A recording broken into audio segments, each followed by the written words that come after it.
Now, if you download those colorful maps from the ticket office, you'll find Firestone Station at the bottom left. And we'll be moving in the counterclockwise direction as we head around the village this afternoon. As you know, Greenfield Village is divided into 7 districts. Our first is Henry's Model T. You can get a ride on a genuine Ford Model T car at the loading dock on the corner of Bagley and State Street, right here in Henry's Model T district.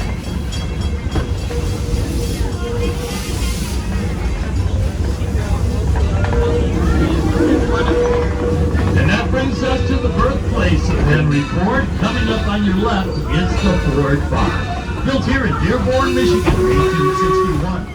Henry was born in that white farmhouse in July of 1863 and lived there with his parents and 5 brothers and sisters.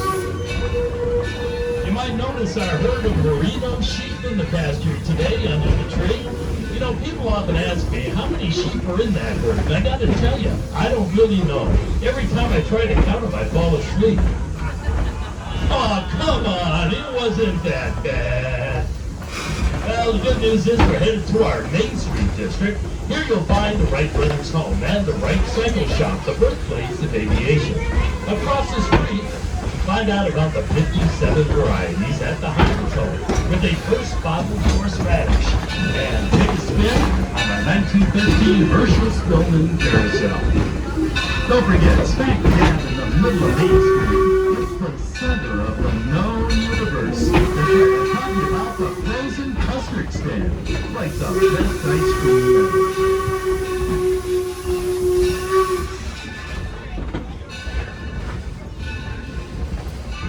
And we're now entering our Edison at Work district, and just beyond the picket fence is Thomas Edison's Menlo Park complex, where Edison and his staff of scientists and engineers developed the very first practical incandescent light bulb.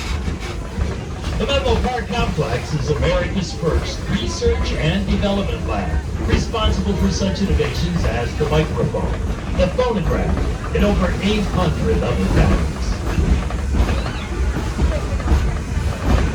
Also on your left, that mustard yellow building is the Sarah Jordan boarding house where Edison's staff used to live.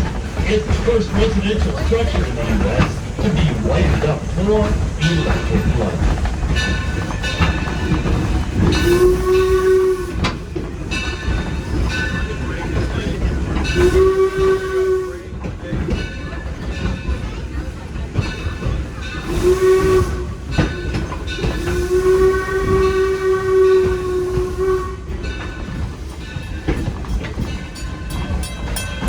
Approaching the gateway to our Porches and Parlors district.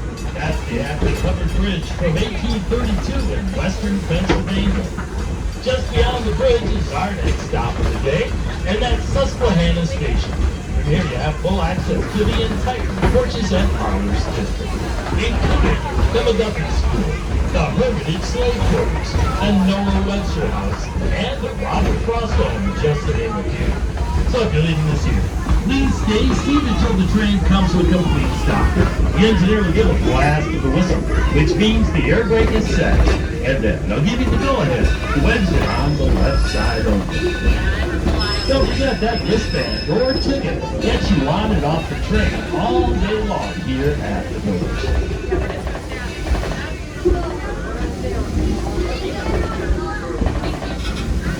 So folks, please stay seated till you hear that whistle blow.